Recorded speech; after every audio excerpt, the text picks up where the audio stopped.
compañeros de las agrupaciones y del movimiento Evita, que me invitaron y nos invitaron con Emilce a venir a Rosario.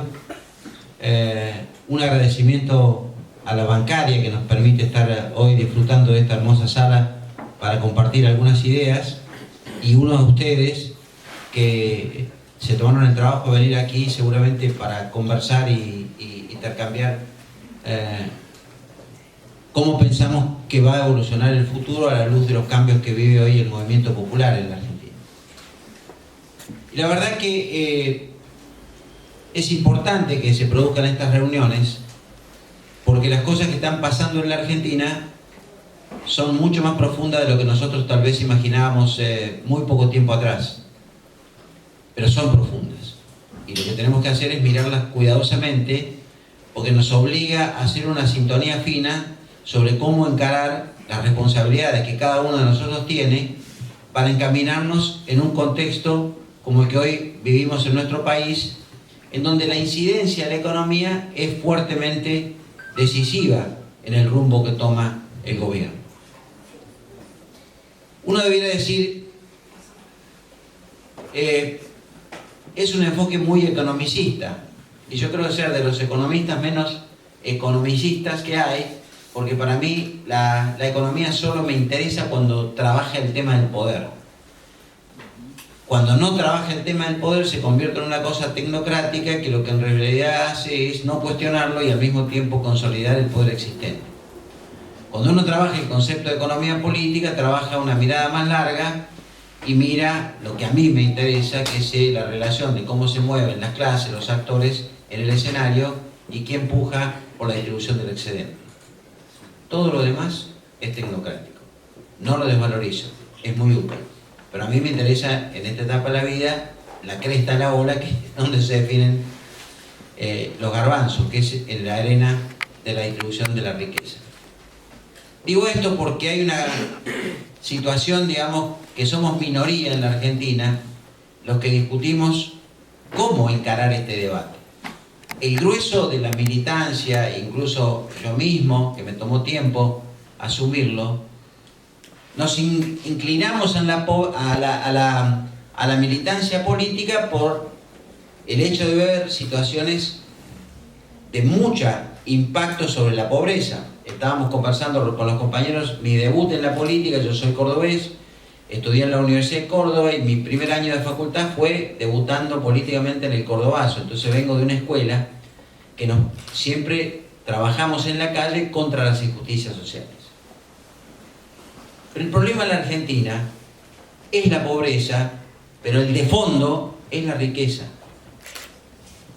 Y es muy raro ver que el debate se concentre en cómo viven los ricos, ni cómo se apropian de los ingresos de los ricos. La tendencia habitual que tenemos es casi judeocristiana, digamos, en el sentido de mirar cómo vamos rápido a soportar y a contener el pobre, lo que está moralmente bien.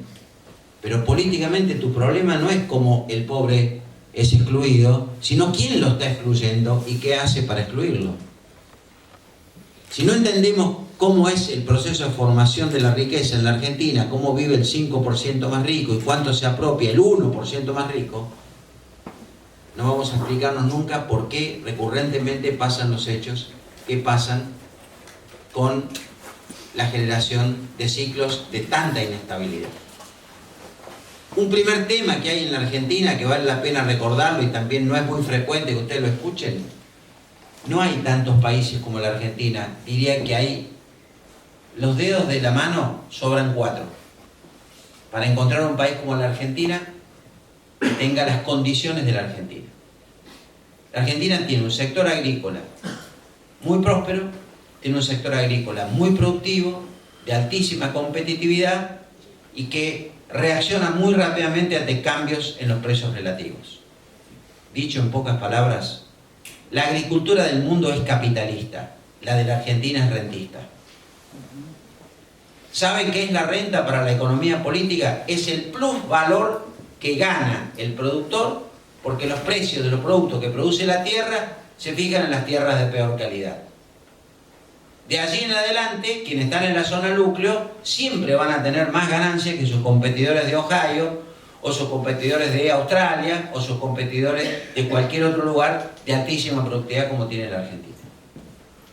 La renta formó la ideología de la clase dominante argentina en el siglo XIX, la renta del suelo. Y a lo largo de la historia, la renta del suelo se hace presente en los ciclos de alta devaluación y forma el concepto cultural de dominación que ejerce la clase dominante sobre los subordinados. En la Argentina los empresarios no trabajan para ser capitalistas, trabajan para ser rentistas. Y lograron algo que el mundo le tomó un siglo hacerlo, solo que a nosotros nos subdesarrolló este concepto, nos impidió desarrollarnos, pero al mundo le permitió crecer, que es ponerle coto. Y coto en la economía capitalista se llama impuestos.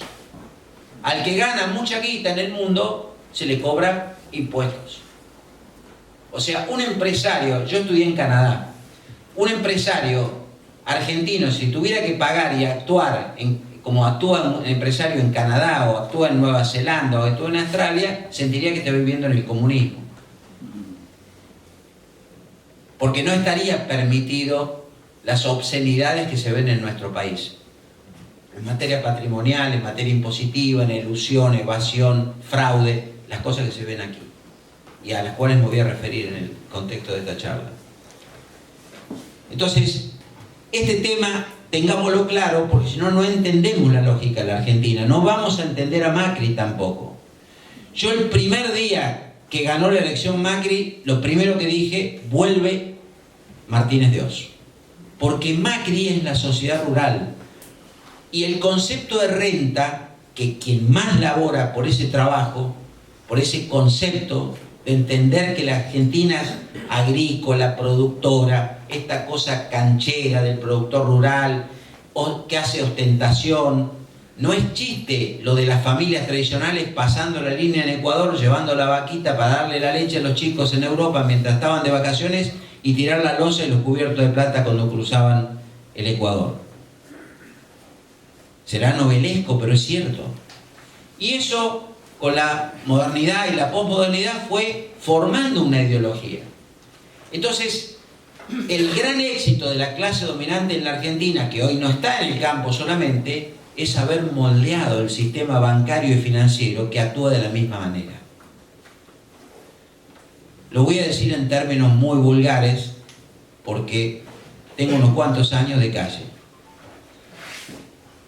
El pan y manteca o el queso y dulce que deja un trabajador de comer porque el salario se le cae, o el abandono de una dieta alimentaria conforme a la necesidad biológica para la reproducción de ese trabajador y volver entero al día siguiente para lograr el objetivo y su cometido como tal, se lo termina robando el concepto de mercado, en donde tiene que remunerar a un capitalista en el campo y a un rentista que se lleva la segunda parte. Por eso el sistema es rentista en el campo y el sistema es rentístico en el sistema financiero. Por eso la Argentina va a encontrar siempre banqueros multimillonarios que fugan capitales, que se integran al exterior, y ahora también va a encontrar no solo estancieros, ni grandes productores, ni pools de siembra, sino pequeños chacareros con cuentas en el exterior y fugando capitales. Esa fuga de capitales es lo que le falta a la Argentina para crecer. Macri, y lo voy a decir desafiantemente, es el emergente de la 125, de la derrota nuestra en la 125.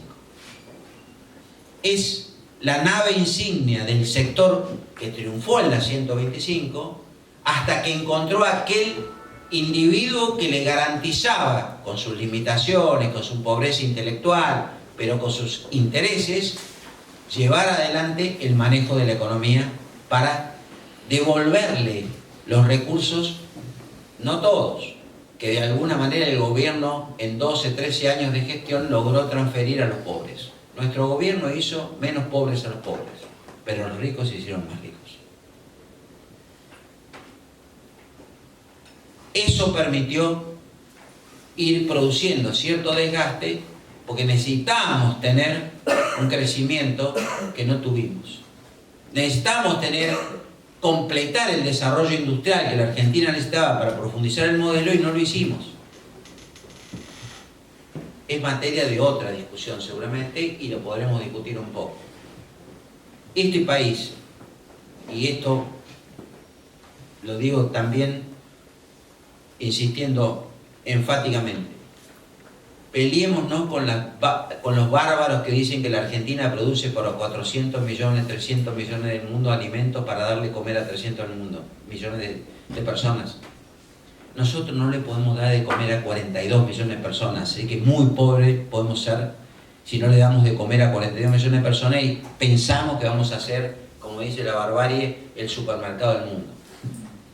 Encarguemos como hacen los chinos, que tienen 1.200 millones de tipos y todos morfan y tienen casa. Ahí pasás a ser serio. O como pasa en cualquier país donde los obreros viven con las mismas comodidades de los ricos. Países socialdemócratas donde el obrero vive en realidad casi con el mismo confort y tiene acceso a los mismos bienes. Nosotros no lo conseguimos. El problema inmanente que hay en el conjunto de la sociedad es la existencia de este concepto maldito que es la renta diferencial que produce el campo y la renta financiera que produce el sector financiero. E incluso el propio sector industrial o el propio sector comercial o las grandes empresas de logística que pasan los recursos hacia los lugares donde pueden multiplicar sus ganancias convirtiéndolo en renta. ¿Por qué no crece? ¿Por qué no hay acumulación capitalista en la Argentina? ¿Por qué es tan volátil? Tenemos una agricultura eficiente, se produce con niveles de calidad y de eficiencia en distintas ramas de la economía que son compatibles con la que tiene el promedio mundial en los niveles de punta. Sin embargo, no acumulamos capital en el mismo sentido. Está esta enfermedad que ustedes viven en una de las capitales más enfermas, como cualquiera de nosotros, en lugares, esta enfermedad que atesorás en dólares o no atesorás en nada. Esta cosa enferma de destruir el dinero local y eso produce la destrucción de la moneda y produce la destrucción de los precios. Porque estás todo el tiempo, ¿qué estás haciendo? ¿Por qué compras dólares? Porque estás especulando, estás esperando que venga la especulación para comprar dólares. Abro un paréntesis. Una vez estaba en Rafaela, otra de las capitales de la dolarización, y un escribano me cuenta que está vendiendo un campo a una persona por un valor sideral en dólares. Cuando se hace la escritura y se vende el campo, se entregan todos los dólares de contado y el que entrega los dólares le dice, que le entrega una parte del campo, le dice al que recibe los dólares: ahora decime qué vas a hacer con esto. Es decir, pierde sentido hasta el dólar. El objetivo es atesorar, pero no sabes por qué. En el mundo, un capitalista atesora para ser eficiente. Por eso Argentina no es Corea. ¿Por qué no? Y ahora voy al punto. ¿Por qué Corea es industrial? Porque Corea tuvo esta batalla y la ganó el sector urbano, industrial, incluyendo los trabajadores. Aunque en el comienzo fue duro. Los 8 o 10 sectores de punta que producen electrónica, barcos, hacen infraestructura portuaria, los que producen automotores y compiten de igual a igual con Japón y Estados Unidos, los que le meten la fábrica dentro de Estados Unidos y los hacen temblar a los americanos. ¿Por qué fue? ¿Saben por qué fue? Porque Corea le quitó la renta del suelo a los grandes terratenientes, como lo hizo Taiwán, como lo está haciendo Vietnam ahora, a pesar de que es un país comunista, porque lo que quiere es sacar el ingreso excedente que tiene el campo para financiar el empleo urbano en los sectores industriales. El drama que tiene la Argentina, y después voy a pasar a Macri, después de esta introducción teórica y provocativa, es que este país se siente industrial. Este país tiene ingenieros que se sienten industriales. Tiene técnicos en disciplinas muy diversas que son capaces de bancar con su cabeza un país industrial. Lo que no tenemos es vocación de industriales, porque el empresario tiene vocación rentista y quien gobierna es el dueño de los medios de producción, y por otro lado no tenemos Estado acorde con los desafíos de tener un modelo de transformación industrial, nacional, popular, orientada a su mercado interno. Introducido este punto, digo, Macri viene a representar ese sector. Macri representa el interés nacional de las clases más atrasadas ideológicamente. Macri es hijo, como él lo reconoció en el discurso de la rural, de una familia de aristocracia pequeña localizada de la ciudad de Tandil que mamó el estilo de vida de la oligarquía ganadera argentina y así piensa, pese a ser ingeniero industrial, vaya a saber si lo es, y pensarse que trabajó alguna vez vinculado al sector industrial.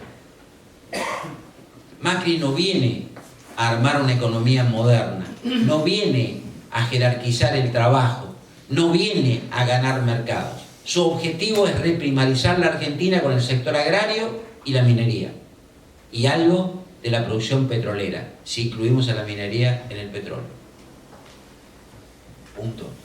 Lo demás, que sobreviva como puede y muestre que es capaz de tener competitividad, como está pasando en estos días cuando llaman a los empresarios al Ministerio de la Producción y le dicen: vos qué producís, yo produzco teléfonos celulares, un teléfono celular vale tantos dólares, no vas, conmigo no vas, bueno, fíjate que si no, pues los voy a traer de Chile a ese valor y vos vas a tener que producir, no sé, postes para el alambrado de los campos. Y así con los grandes actores, o sea, se miran en Chile, se miran en Australia, pero nadie mira lo que hay en Chile o en Australia detrás de cada uno de los modelos de desarrollo que tienen esos países. Australia tuvo 70 años de gobierno socialdemócrata que puso a los trabajadores en un lugar así y le distribuyó todos los recursos y no es un país con renta agropecuaria ni fuga de capitales. Si uno mira los debates económicos sobre la economía australiana, nadie va a estar discutiendo esto. Acá tampoco se discute. Pero no es los economistas que tenemos que discutir este tema, lo tiene que discutir la política, lo tienen que discutir los dirigentes, lo tienen que discutir los propios empresarios para saber que están trabajando para intereses que no son los propios. Y eso es porque la sociología política, que definió muy bien esto, dice que hay que ver quién gobierna y si esa burguesía tiene un proyecto en sí y para sí, si ellos quieren ser industriales y además ser hegemónicos. Pero acá lo que hay son industriales que acumulan dinero e invierten comprando campos. Cosa que no pasa en el resto del mundo. A lo sumo pueden comprar una hectárea para tener una casa de fin de semana. Es un punto fundamental. Macri representa esto. Las políticas macroeconómicas que Macri aplicó fueron, linealmente hablando, políticas primero para desarticular todo lo que pudiera desarticularse del modelo anterior, que era nacional, popular, transformador, etc., en la medida que se podía correr el escenario cada vez, digamos, más hasta acorralar y generar condiciones de distribución de ingresos que eran las posibles. Al menos ajustar los salarios al lado de la inflación o un poquito arriba de la inflación, no deteriorar la capacidad de compra, tener un mercado interno importante, tener una constelación de servicios a la cual pudiera acceder el conjunto de la sociedad, incluyendo los trabajadores, los sectores no formalizados, que le permitiera tener algunos de los placeres que tiene la gran burguesía de este país. Macri, con el arreglo con los fondos buitres, no es solamente una causa injusta, precipitada, cara, poco profesionalmente negociada, cara porque pagamos $1.000 millones más. Ustedes dirán, bueno, está bien, pero nos sacamos el problema encima, como dicen algunos. Son $1.000 millones. $1.000 millones. Divídanlo por 55, $60.000 que cuesta un empleo de calidad y me van a decir con cuántos puestos de trabajo nuevos se podrían hacer en una economía industrial de punta. Quiero decir con esto, Macri negoció con los fondos buitres para generar un puente con Estados Unidos y decir, nosotros nos dejamos atrás el no al ALCA, volvemos acá y nos subordinamos a una negociación muy importante. La carta de negociación, ¿cuál fue? Emitir $30.000 millones. $30.000 millones que emitió la Argentina de deuda y ahora va cada vez avanzando más, como le dije hoy a los compañeros, es más de la deuda que emitió en el mismo periodo de tiempo, o sea, entre enero y agosto de este año, Brasil, Chile, Bolivia, Perú, Colombia y Uruguay. Es decir, sumado a todos esos países, emitieron menos deuda que Argentina en ese periodo. Imagínense si Obama no iba a venir a la Argentina a agradecerle que volvió al mercado de capitales a hacer la emisión de deuda más grande que se hizo en los últimos 15 años. La Argentina tuvo ese privilegio, entonces, entre comillas. Segundo punto, emitió deuda para establecer un canal de recomposición rápida, mediante negocios, que es lo que entiende el gobierno, el vínculo con Estados Unidos y alinearse con el llamado Occidente y alejarse de la integración latinoamericana. Tercer tema, provocó la devaluación, bajó las retenciones, medida que se hizo en infinidad de veces en la historia, que es traer plata para un sector minoritario, 6.000 grandes productores rurales, grandes exportadores y algunos comercializadores que operan en los ámbitos urbanos de 2 o 3 ciudades de la Argentina. Punto. Y bajar las retenciones y devaluar, ¿qué significa? Encarecer los alimentos. Si devalúa el 50%, con el paso del tiempo, los alimentos van a ajustar los precios par y paso con la evolución que va teniendo la inflación que genera el aumento de esos costos. Pero va a arrastrar a todos los alimentos. Pero si encima quiero resolver el tema del atraso tarifario, que fue un problema mal encarado por el gobierno anterior, y cuando quiso actuar ya era tarde, y seguramente la disponibilidad política que tuvo fue insuficiente para resolver ese problema, vos lo podés resolver en 4 años, pero no en 4 meses. Si creés que vas a aumentar el 500% al sector productivo y 400% a los hogares y no te va a impactar en la inflación, me parece que estás mirando un canal que transmite en arameo, digamos, porque en realidad lo que está ocurriendo es que rápidamente eso va a tener influencia.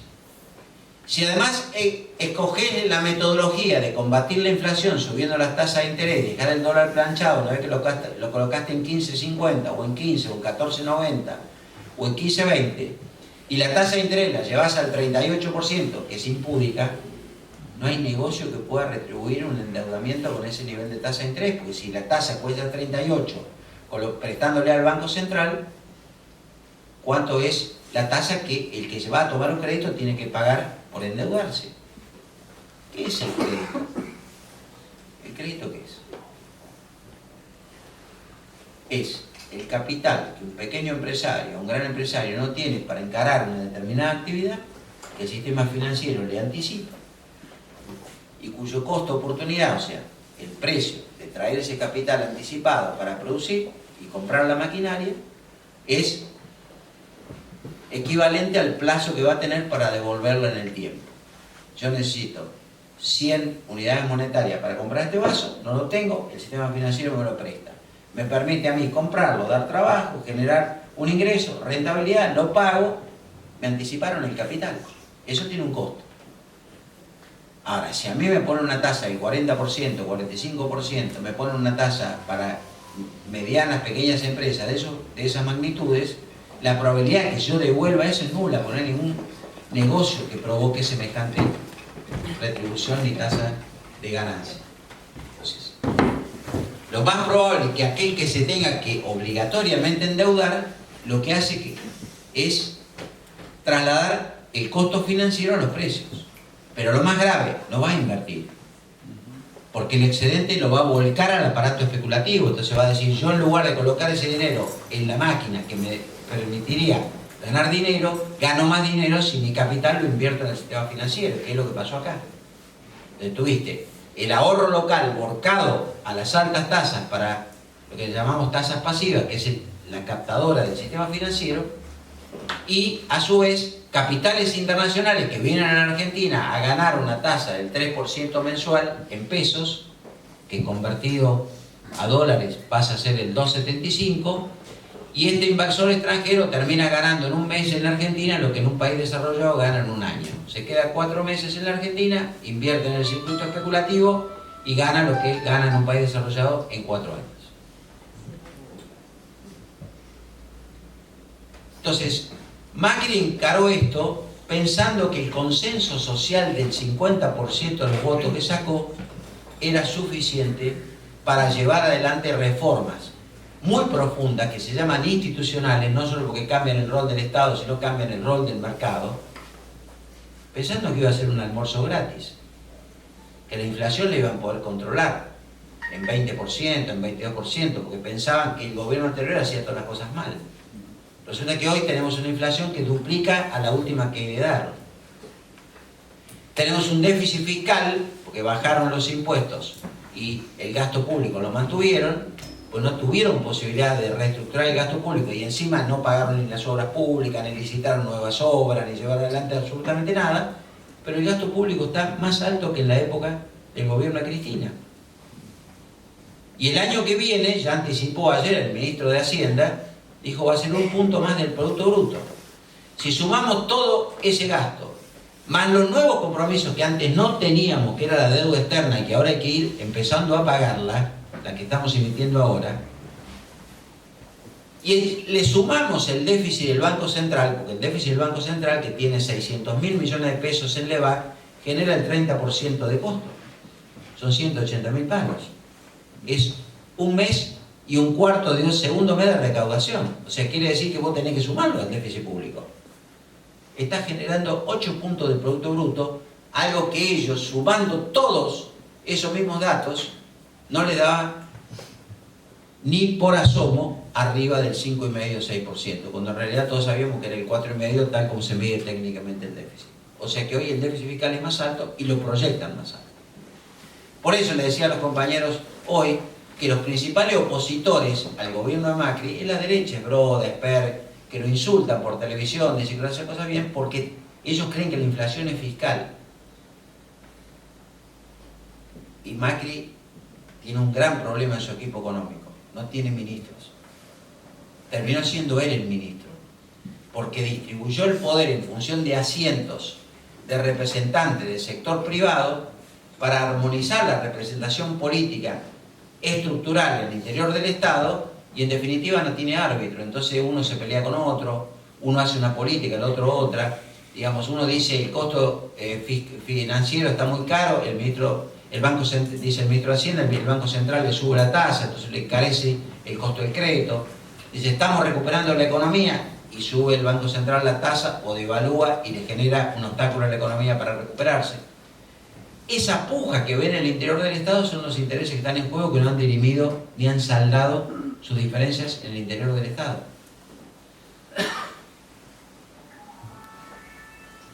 Tasa de desocupación. Vamos a suponer que no era el 6 punto y pico que dijo Cristina cuando se fue, que era 1 punto y pico más. Sí, pero hoy la tenés en el 9,3. Pero ¿sabés cuál es la diferencia? Que la tenés en 2 dígitos en los grandes aglomerados urbanos. Contame por qué la capital federal subió 4 puntos la tasa de desocupación si la desocupación la medía vos antes y también la medís ahora. Ahora decime por qué el Gran Rosario, Gran Buenos Aires, la Ciudad de Buenos Aires, Gran Mendoza, Gran Córdoba, que son los centros con algún grado más menos de industrialización y que están obturados en su comportamiento por la caída en el consumo interno y las limitaciones estructurales que tiene la inserción internacional que plantea Macri, ¿por qué subió a 2 dígitos? ¿Cuánto más va a subir la desocupación en estos centros? ¿Cuál es la política contracíclica que está aplicando el gobierno, como hicieron en otras épocas, para frenar esa situación? ¿Qué política social va a hacer para frenar esa situación?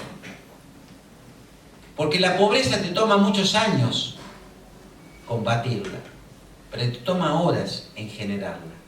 En cuanto desarmaste una estructura del Estado, un programa, a esa familia la mandaste a la marginalidad y no la recuperas tan fácil. El gobierno anterior le llevó 5 o 6 años sacar a mucha gente de la desocupación en su segunda generación de desocupados. Este gobierno ha generado nuevos desocupados, ha generado incentivo a los ocupados a buscar trabajo y a los semiocupados a redoblar su búsqueda de trabajo. Pero el trabajo no va a aparecer. Porque el punto que quieren ahora vender, que es el blanqueo, tampoco va a ser exitoso. Usted dígame en este contexto macro, ¿por qué un empresario argentino que fugó capitales o un inversor argentino que tiene mucho dinero fuera, por qué motivo lo va a traer a la Argentina? ¿Cuál es el motivo? ¿Qué sector hoy invertiría? Va a blanquear capital aquel que necesita blanquearlo porque tiene demasiado pérdida en su empresa y de algún lado tiene que sacar plata y la única manera de compensarlo es blanqueando una parte del capital que tiene fuera.